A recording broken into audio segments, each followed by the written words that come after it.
patience, friends online. We know you're watching and we are grateful for that. We're happy to take your questions and comments. I hope you're also introducing yourselves. We wish you were in the room with us. Fantastic. And I think that's the spirit of this event, is taking time to get to know each other and work on an important topic so we can set the pace of our priorities and work together going forward. So my name is Wesley Teeter, and I will be moderating throughout the next couple of days and including for our next session, which truly is an honor and a pleasure because it's a great friend and a dear colleague, Dr. Eddie Chong, who is now the Executive Dean of the Faculty of Business and Law at Taylor's University in Malaysia. And he is a great friend to UNESCO. You will see his name on many publications outside. So we're really grateful and hopeful you'll look at some of the work that we've done with Eddie over the last many years. So it's really an honor and a pleasure to welcome Professor Eddie. Please give him a round of applause.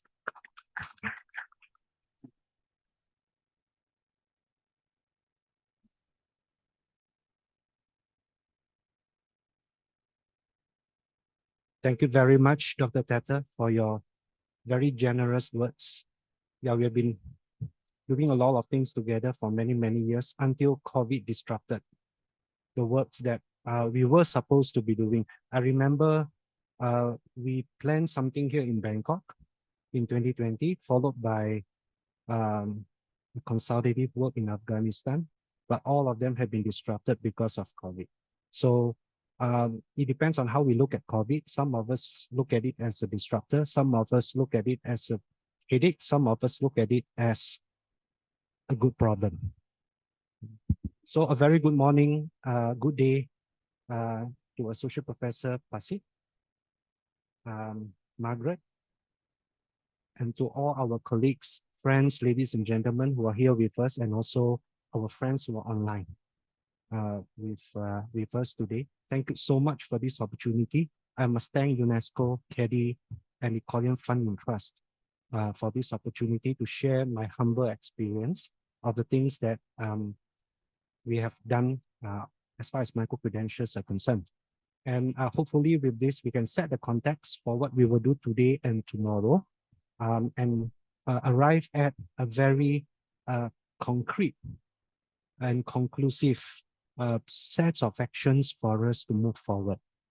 So yeah, since it is I'm on camera, now I cannot be moving around, and that's a bit but I'll try to adjust myself.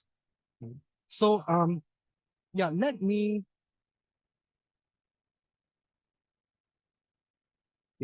begin my short presentation. I'll try to make it short in 20 minutes time. So if I don't finish in 20 minutes, please show me faces. Then I know it's time for me to stop. So I reckon that before we zoom into the topic of micro-credentials, let us just look at the demographics of Southeast Asia, and that will give us the reason why micro-credentials are something important for the region to consider. All right. Yesterday, I happened to look at Worldometer. So I hope the statistics are accurate. So as of yesterday, Worldometer was showing 688 million population in the Southeast Asian region. And by 2050, so 27 years from now, the population of Southeast Asia is projected to increase to 788 million. So there'll be an increase of 100 million in population. And let's look at the median age. It's interesting to look at the region as a whole, where the median age is reported to be 27 years. By 2050, it will go up to 37. Right? By 2050, it will go up to 37. So the rise in population will be accompanied by the rise in the age of the population within the Southeast Asian region. And it is also interesting to look at this digital nomads. People who work everywhere else except their own workplace. 40% of them are reported to be here in Southeast Asian region. And if you look at the 10 biggest cities in the world with digital nomads, 5 of them are here in Southeast Asia. And that is interesting. If there are some publications that show us Bangkok being one of the places whereby there's a lot of digital nomads, and there's a city in Thailand to Koh Phangan. Koh Phangan, yeah. We have a lot of digital nomads in Indonesia, Bali, yeah, and then Da Nang in Vietnam. So it's interesting, right, to look at the world's 10 largest cities with the most digital nomads. 5 of them are here in Southeast Asia. And then if we look at people who prefer working remotely for at least part of their careers in Southeast Asia, 99% of them reported to be favorable to this trend.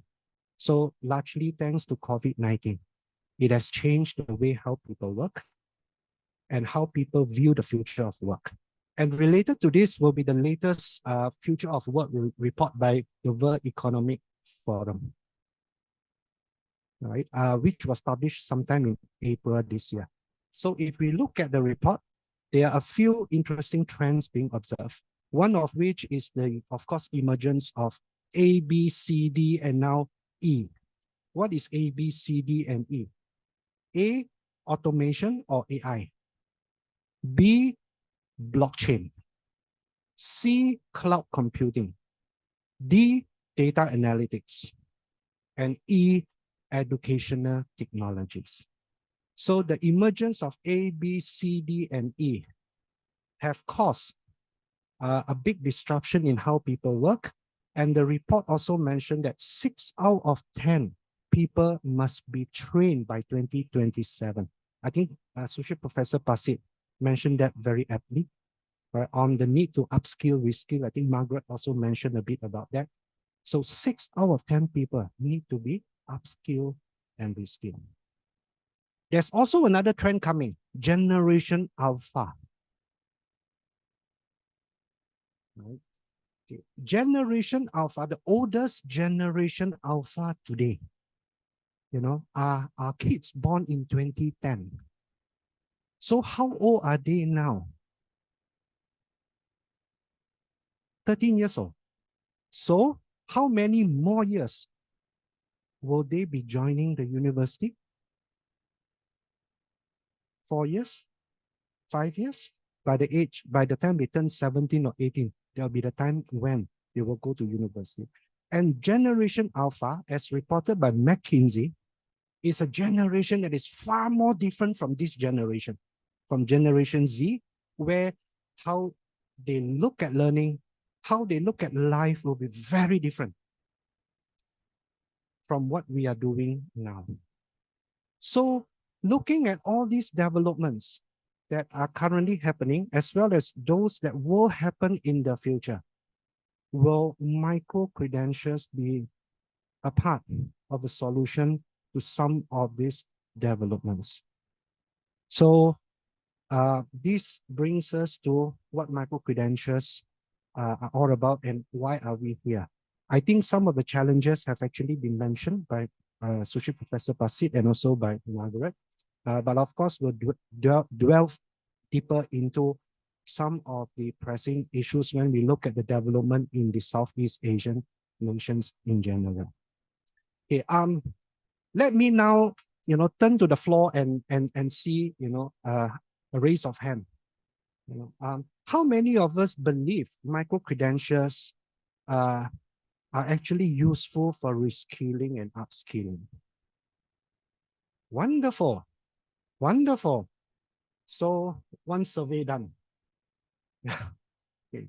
How many of us look at micro-credentials as having the potential to lead towards education qualifications? Nice, another survey done. So it's good to see the consensus. It's good to see that we are arriving at a definition. Right? We are arriving at a definition. So if I can show you this, okay, so these concepts were actually shared during one of the recent Inquahe online webinars. Happened on the 28th of September, so still fresh from the oven. So these were the concepts that were shared by the participants during the talk. So as you can see here, of course, I think we all understand that the bigger the words, the significant that concept becomes. So as we can see here, there are a number of big size terms here: qualifications, recognition, assurance, framework, right? Then of course we have smaller words here: competency-based, flexible education, duration, and things like that. So what I would like to highlight here is the fact that it is interesting that micro-credentials are still being defined differently by different people. Right? Different countries, different individuals, even when we speak to people on different sides of the field, they will tell you differently about micro-credentials. I'll try to share that a bit with you in my interesting conversations with some colleagues earlier. Just some weeks ago, I asked our friends in Europe, how do they view micro-credentials? Then I asked my friends in Canada, in Hong Kong, and in different places in Thailand. They also told me differently. So it's interesting, right, to look at how different people, even across policymakers, universities, learners, employers, everyone has different definitions of micro-credentials. Okay. It is also interesting, something very interesting that we found out not so long ago. See, when we talk about integrating micro-credentials into higher education qualification, I think President Bill mentioned about that. How do we integrate micro-credentials into higher education qualifications? So what we found, if you look at one journal article published, that article, the title of the article is The Unbundling of Higher Education. So, okay, don't focus on the title, focus on the year that article was published. Can you see the year?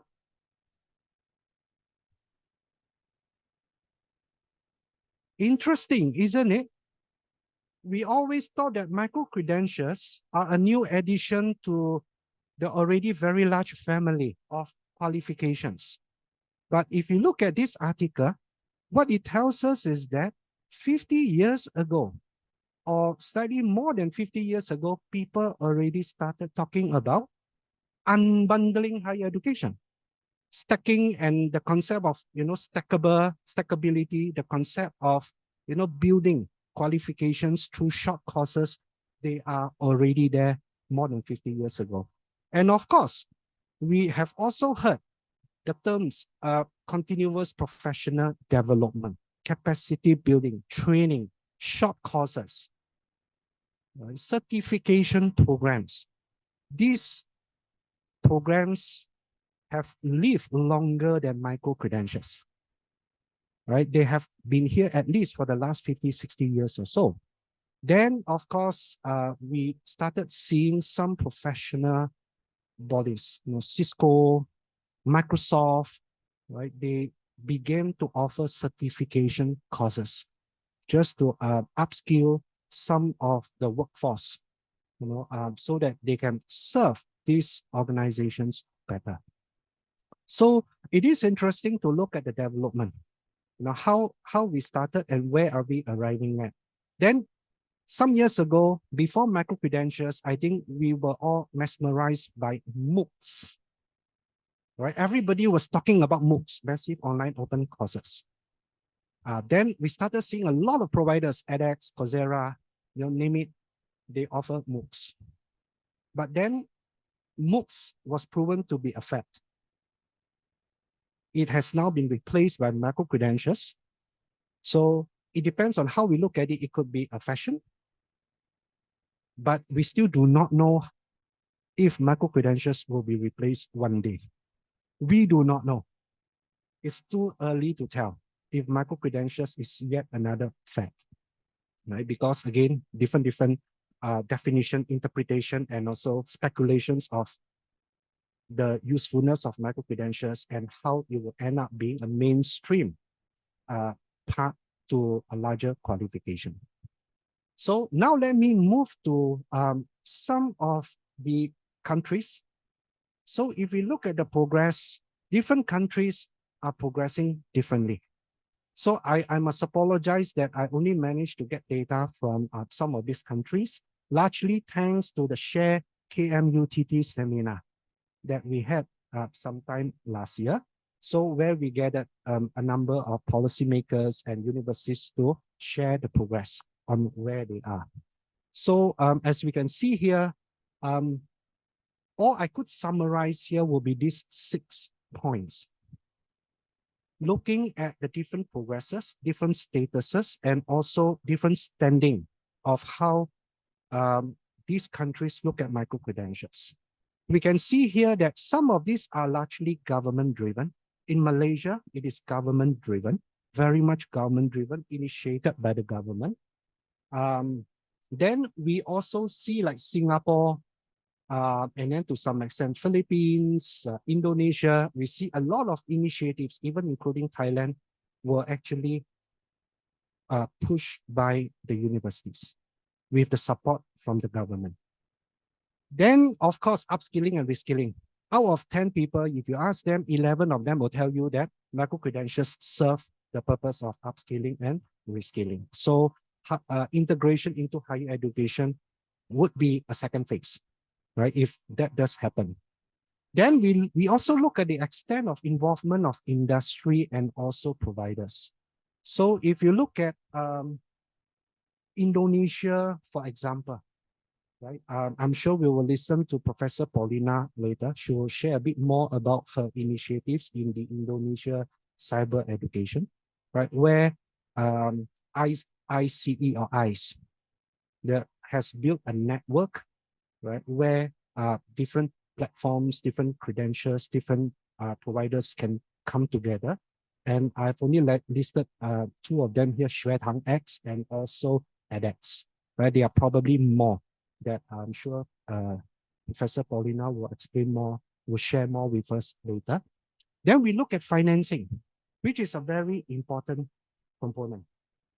In some countries, in Malaysia and Singapore in particular, we see support from the skills development authorities of the respective countries to support the micro-credentials, supporting the participants simply because right, these micro-credentials are seen as an initiative to upskill and reskill, right? So there's some form of financing there. But when micro-credentials are seen as part of higher education, it is still not yet a well-understood mechanism how that would happen. Because again, you know, it makes a lot of sense because I may just come in, do a micro-credentials and I walk away. So it doesn't give the guarantee that I will be pursuing a qualification by starting with one micro-credentials even when I move to another. So financing remains one key issue here. Then we look at multiple modalities of delivery and assessment. Very common, we see micro-credentials are delivered online. Right? There are a lot of providers online that have been providing micro-credentials. We are also seeing some of them done in a hybrid manner. And this makes a lot of sense because in some disciplines, those disciplines require the use of laboratories, right? The use of equipment where micro-credentials, if it is being delivered online, may not be able to serve its purpose effectively. Then we also see face-to-face. Now, face-to-face interactions, face-to-face learning, where at the end of the day, there is a digital badge or there is a digital certification given to individuals. So that is also another violation. And of course, in Philippines, just some weeks ago, I asked some friends and they told me that in Philippines, during COVID, universities have actually engaged in a lot of these providers, edX, Coursera, to provide training to their academics, especially in terms of how to deliver online, how to carry out assessment online, and so on and so forth. So there is another variation, right, being taken by some of these universities. But of course, one interesting thing here, digital credentialing. It is still something very new, something that needs to be understood. So we are glad to have Loimonas here, our friend from Lithuania, who will share more with us his expertise on digital badging, open badges, and so on. And of course, quality assurance. How do we quality assure bite-sized qualifications? And how do we quality assure bite-size? How do we ensure that the learning that someone is getting from a conventional means is equivalent to someone getting it through online or hybrid modality? How do we ensure that? So this is especially a problem when the micro-credential is part of higher education qualification. But I'm sure in our countries, in our respective countries, we have our qualifications frameworks. We have our set of learning outcomes to be achieved. So when we unbundle those courses into smaller units, how do we ensure that those skills are being achieved as well? Right? We have skills like communication, ethics and professionalism, right? Personal skills, teamwork skills. How do we ensure the attainment of those skills when now micro-credentials become something so personalized, right? So those are some issues for us to ponder upon today and tomorrow when we go through the discussion later. So what UNESCO did in 2022 was, right, now look, these are the 4 things that must be there in micro-credentials. First of all, there must be a clear set of learning outcomes. Right? There must be a very clear set of learning outcomes because learning outcomes now serve as a currency for recognition of a micro-credential towards a particular unit or course or module within a higher educational qualification. Secondly, there must be a component of assessment. So micro-credentials will not serve its purpose, or the digital credentials will not serve its purpose if there is no assessment component. It may be different from the conventional assessments, right? It may be very different from the test-based or the exam-based assessments, where micro-credentials, because of the focus towards reskilling and upskilling, we tend to look at the assessments from the practical perspective, i.e. the authentic assessments. So that's one. Then the value of it. Can it be standalone? All right. Rightfully, micro-credentials should be standing alone, but it is stackable. Right? So you have 1, you have 2, you have 3, you have 4, you have 5, and then once you stack it up, it becomes a full-fledged qualification.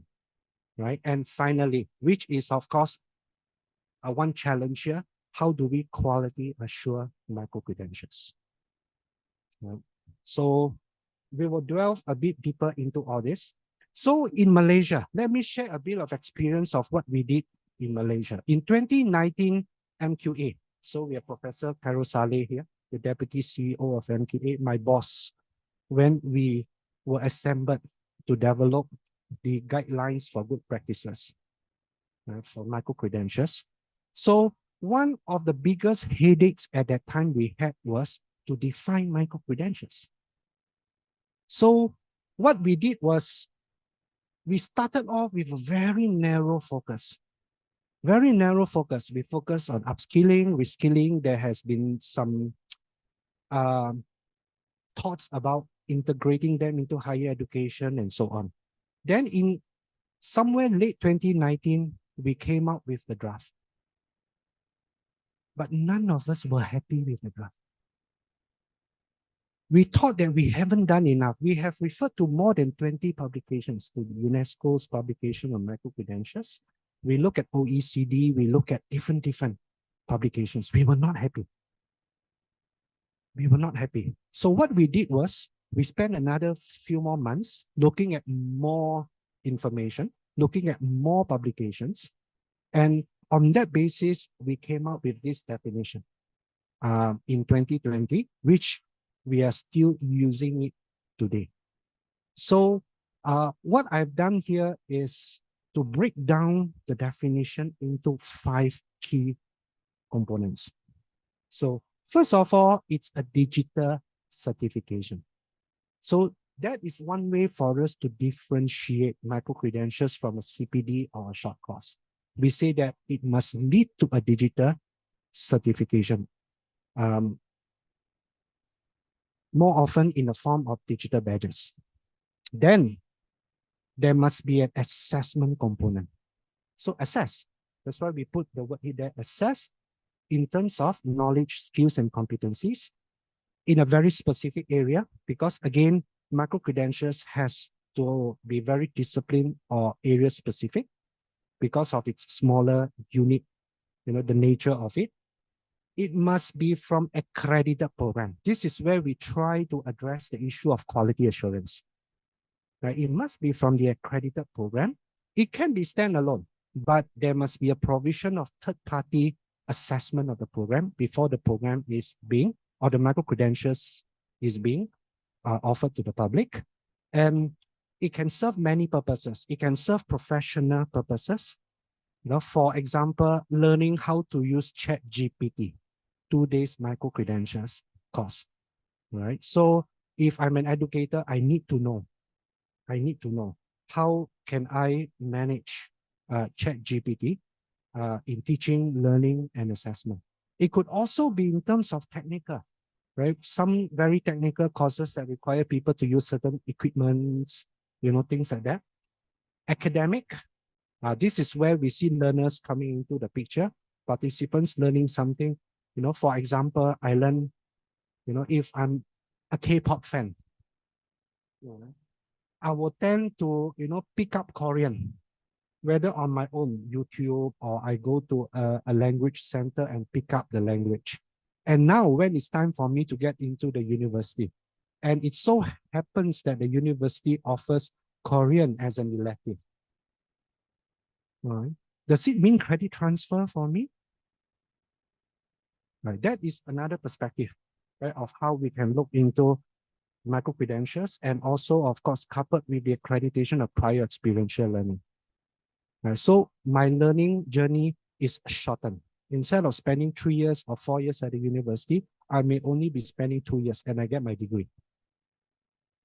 Right? Reason being, there are micro-credentials, they are prior learning that I have obtained over the years, which now allowed me to seek credit transfer.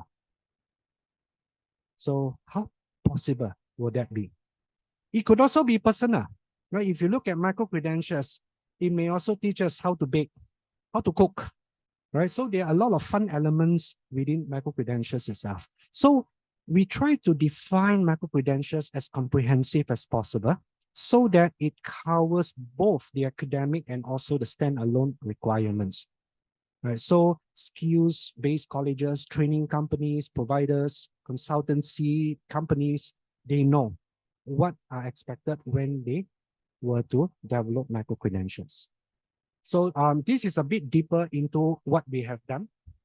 This is the guideline that we came up in 2020. We came up with the 5 principles of micro-credentials, which largely drove the work in the guidelines itself. It serves lifelong learning. I think we spoke about lifelong learning. We spoke about being an alternative. If I do not want to go to school, instead of going to a secondary school, imagine I hate history, I hate maths, because I want to do something that is not related to maths, to history.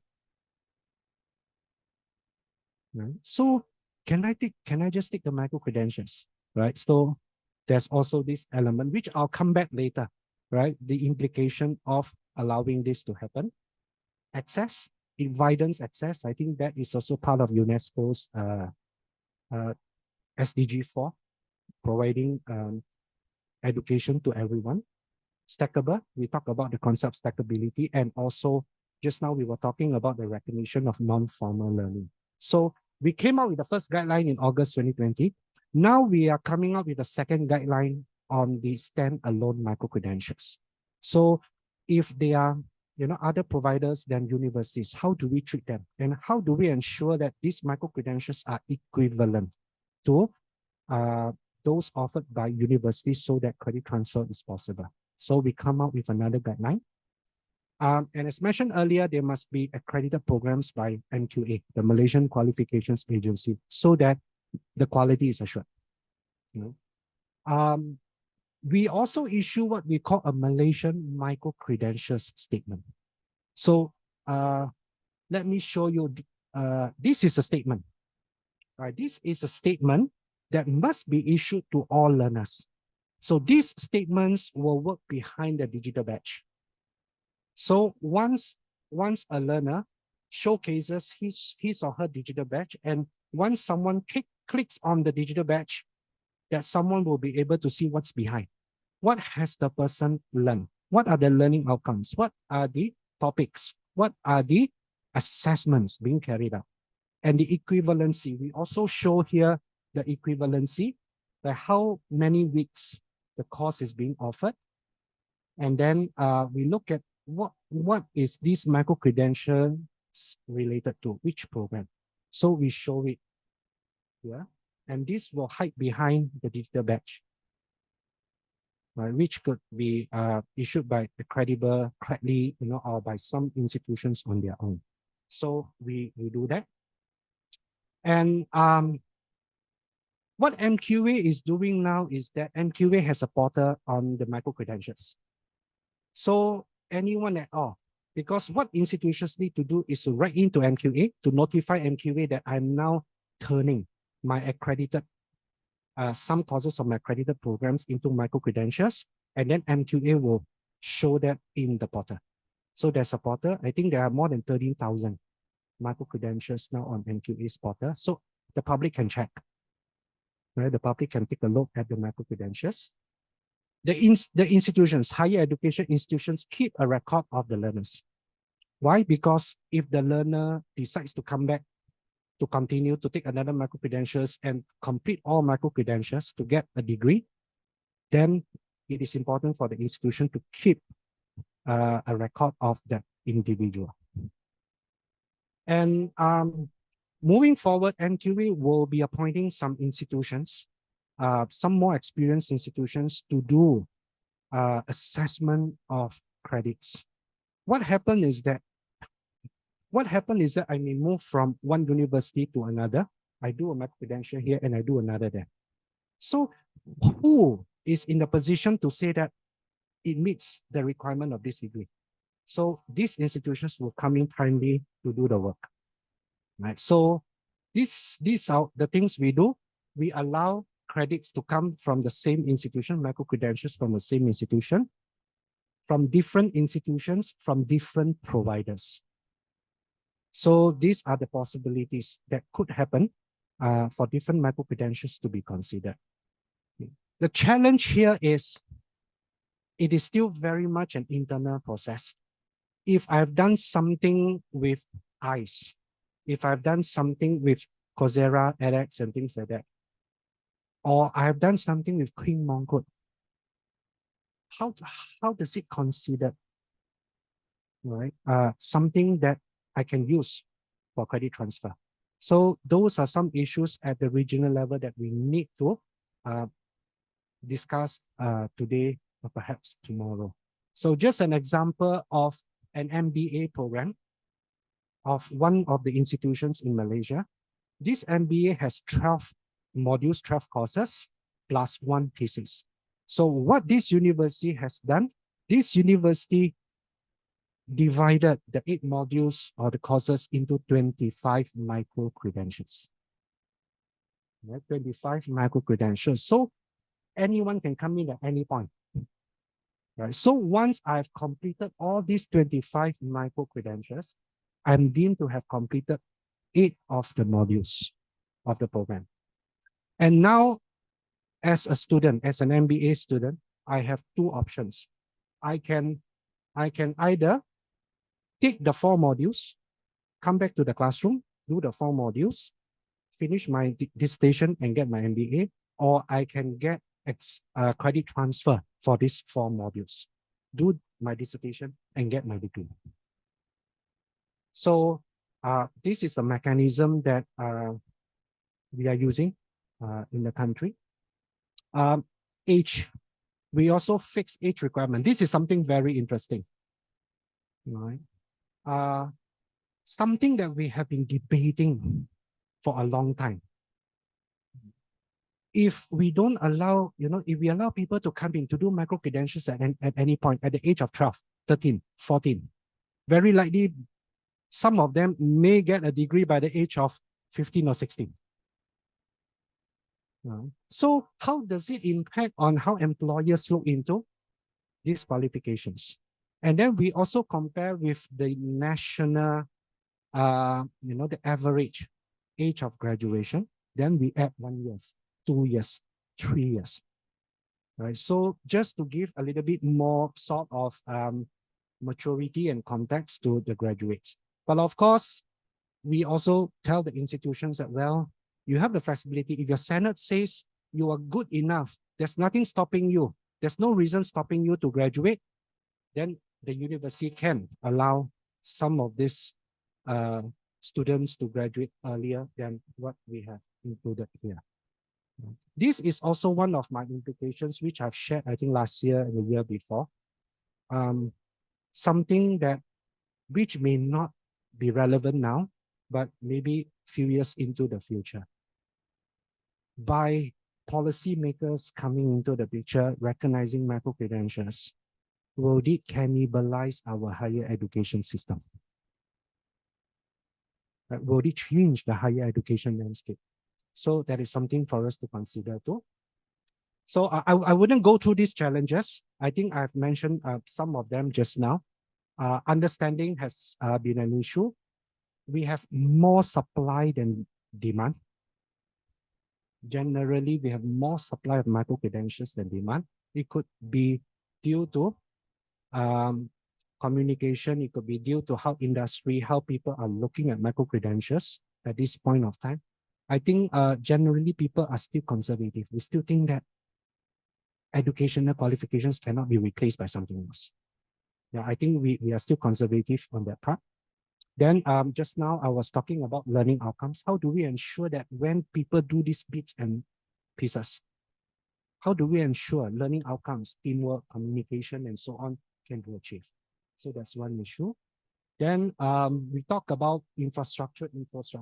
I think Margaret mentioned about that, ICT skills. So that has been one component, one issue. And then we talk about credit bank at the national level. We don't have a credit bank at the national level. So that is also something to consider. And of course, recognition across borders. So if I could translate that into Southeast Asia. This is my second last slide. Sorry. So if we translate those challenges into Southeast Asia. So let us, I hope this could set the context for our discussion today and tomorrow. Right? How do we define micro-credentials? What is Southeast Asia's definition of micro-credentials? Can we have one on our own?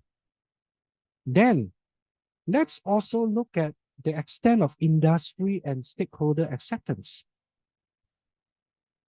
Let us also look into the government policies.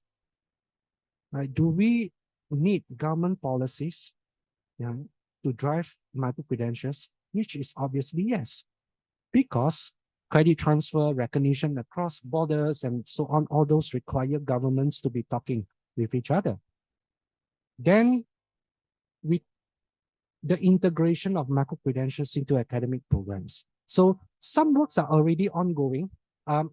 We are still not sure what we will achieve from this part of the work, digital recognition of qualifications between ASEAN member countries. We are still not sure, right? Something will come up soon for us to decide on the extent of work that will build into the AQRF, the ASEAN Qualifications Reference Framework. Then quality assurance, something we will discuss today and tomorrow, linking it to academic credits, credit transfer system. In ASEAN, I think we all know that it is a very complicated issue, right? There are many credit transfer systems in place. So how do we ensure that we build micro-credentials, we build credit transfer into the existing credit transfer system? Then electronic records and credit bank. Do we need a credit bank for Southeast Asian countries? I think UNESCO has been working on APNNICs, the Asia Pacific Network of Information Centers. Can we integrate that? Can we build that into one single platform? Then, of course, there's also ASEAN Center of Excellence in Digital Credential Recognition, something that has been mooted last year, looking at how can we allow data interchanges, right, including transcripts between the universities of different Southeast Asian member countries. So this will set the context. Hopefully, we can spend a bit of time looking into this in our conversation so that we can land on something. So just one example, I will not go through very detailed how industry is working with universities to create micro-credentials for certain interest groups. And the last slide is about how the whole ecosystem is coming together. So some of these have actually been discussed. So I think I will end here. If there's any question from the floor, even from our online friends, I'll be more than happy to take them up. So thank you very much, ladies and gentlemen, for your time. I look forward to a very fruitful discussion today and tomorrow. Thank you.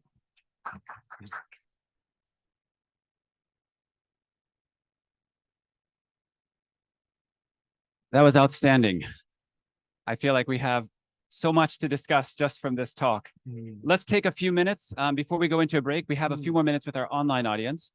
Eddie, feel free to make yourself comfortable. Would you like to maybe sit up here? I'll join you in a minute. There you go. Take your seat. And let me just grab this. We have a second mic.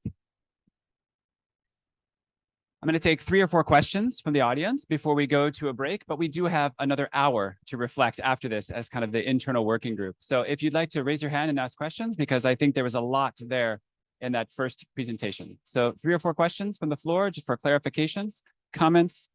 Ajahn Pasit. Thank you very much. That was very interesting presentations. Can you tell us more about the MQA? What's their roles, and how long have you established that? Thank you. Thank you, Ajahn Pasit. I think probably the best person to answer this question will be Professor Khairul Saleh. He's the Deputy CEO of MQA.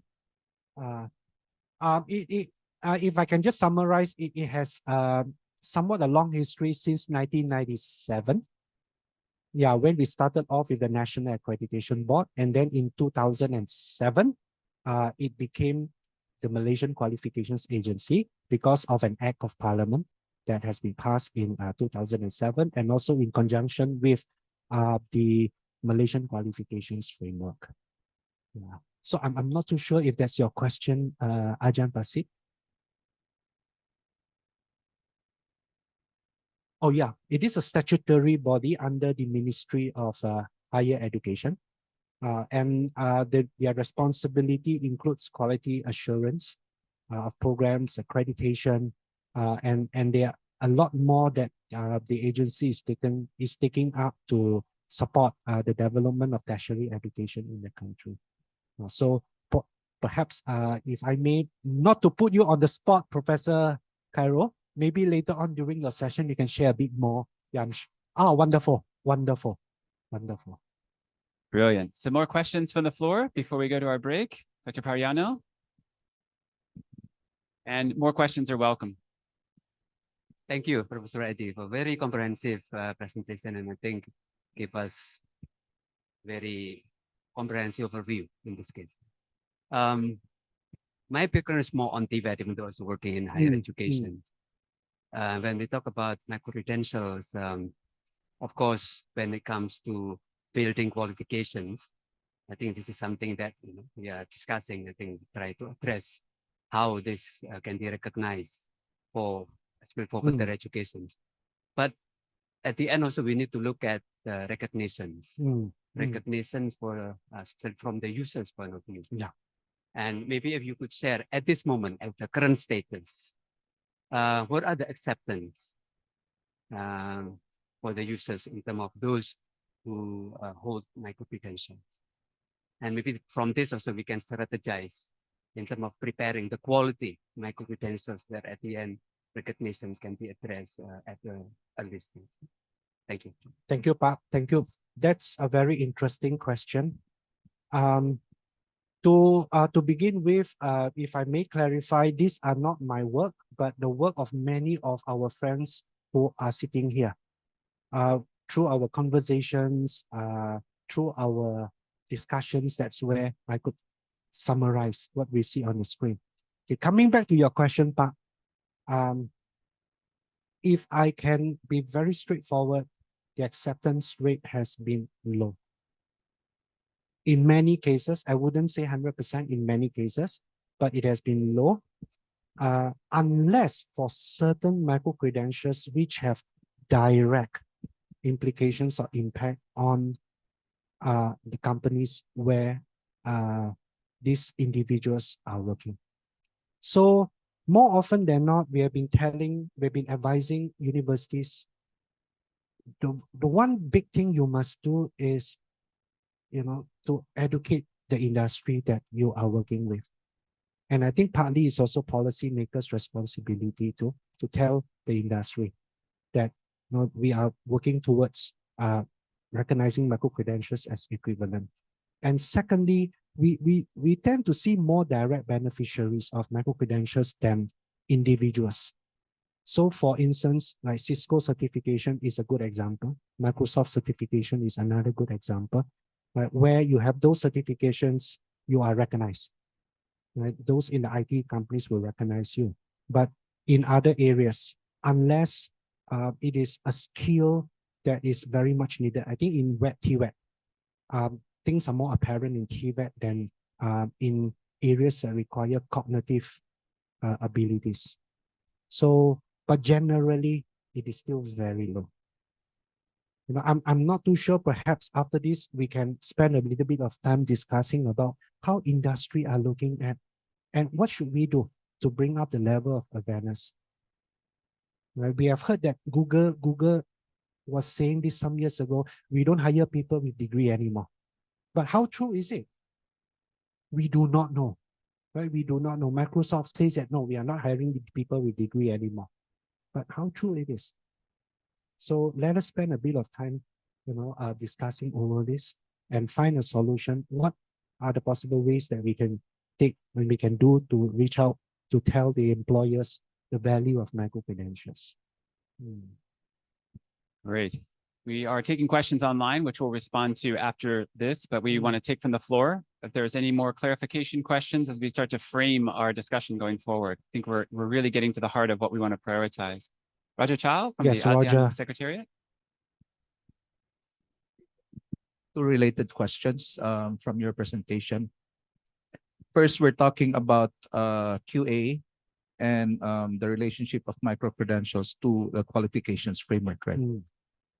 But if we unbundle and we recognize that there will be assessments and that the assessments for the skills and competencies have been achieved, actually stacking it together has a key component of the addition or the sum of all the skills and competences respond to the equivalent of what it is at graduate attribute level. That's one aspect.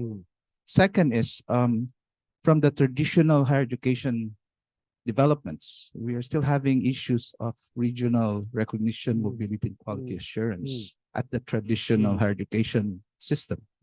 So how do we move forward?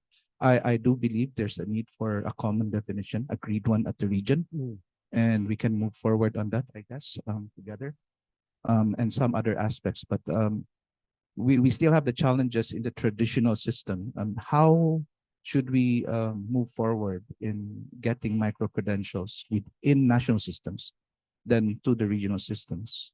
Yeah, so thank you. Thank you, Roger. I think you are the best person to raise these questions.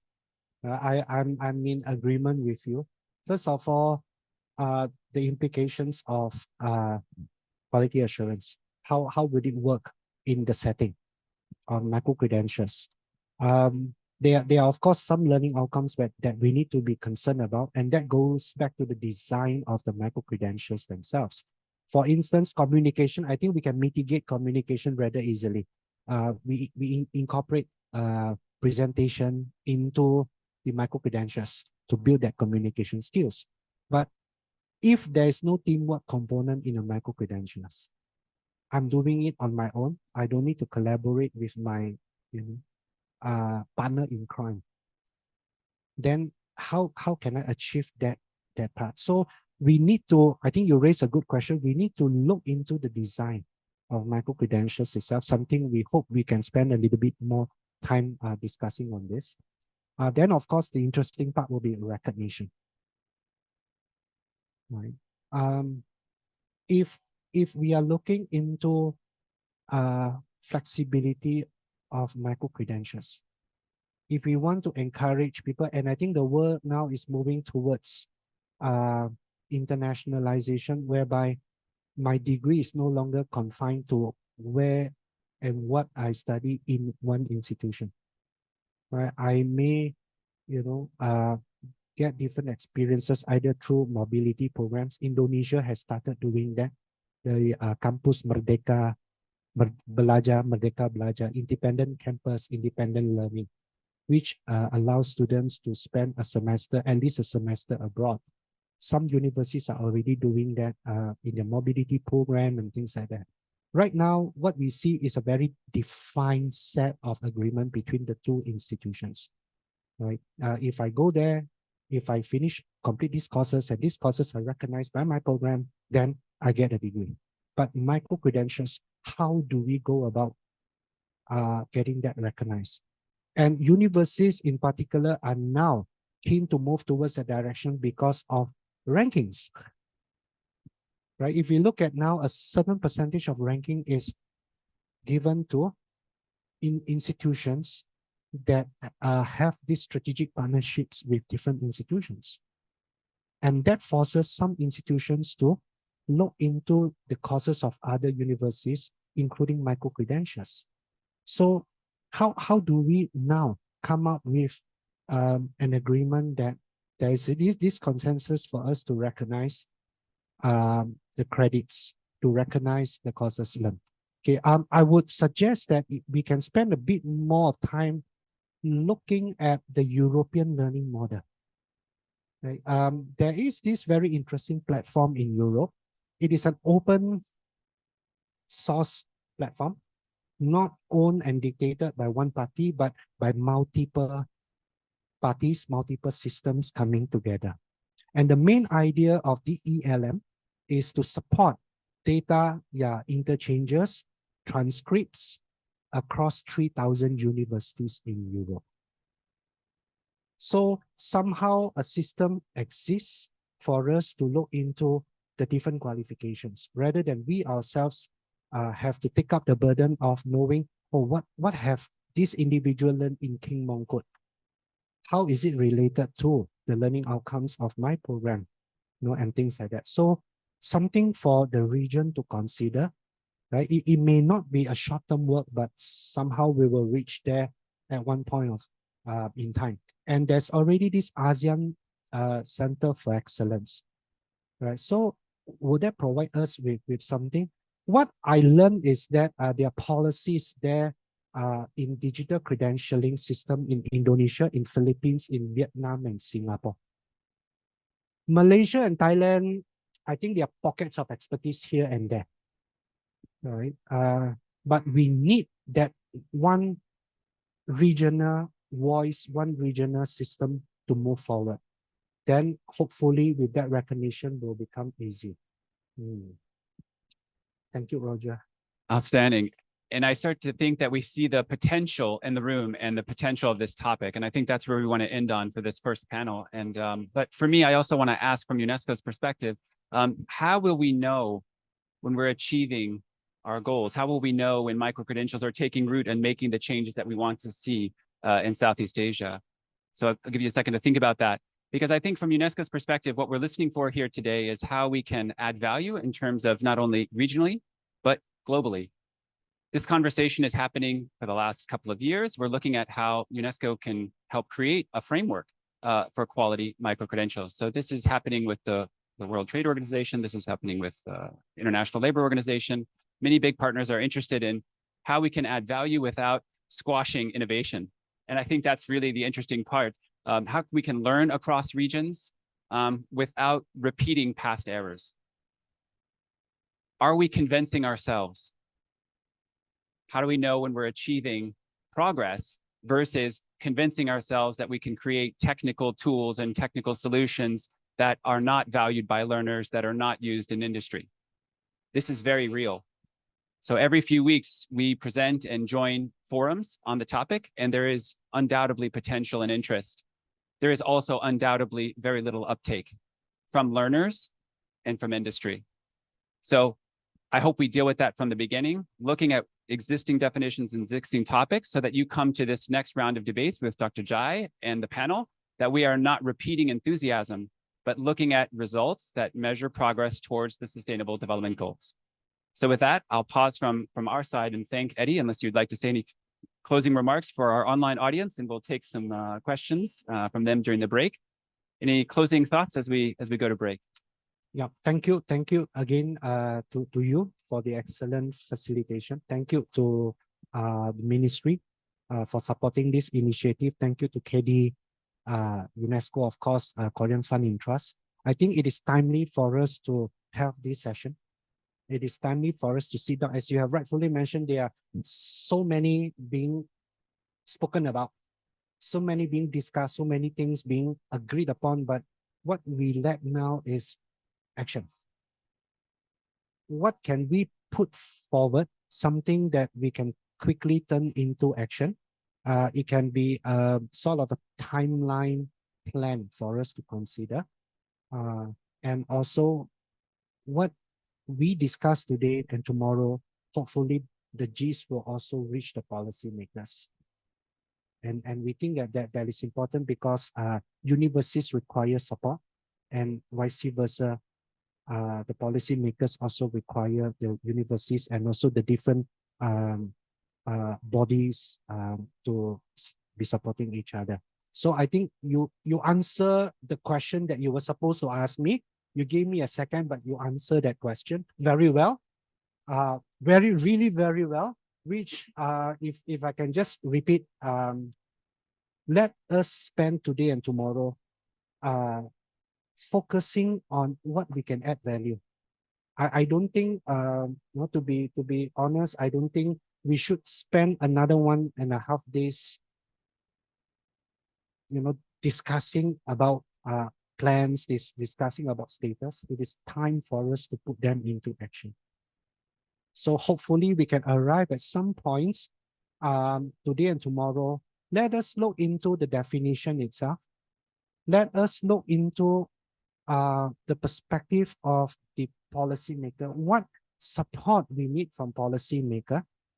What support we need from the region to inform policymakers? What kind of support that we need from employers and industry, right? And then, of course, not to forget the learners themselves. So let us focus our discussion on these few big areas and come up with some points for action.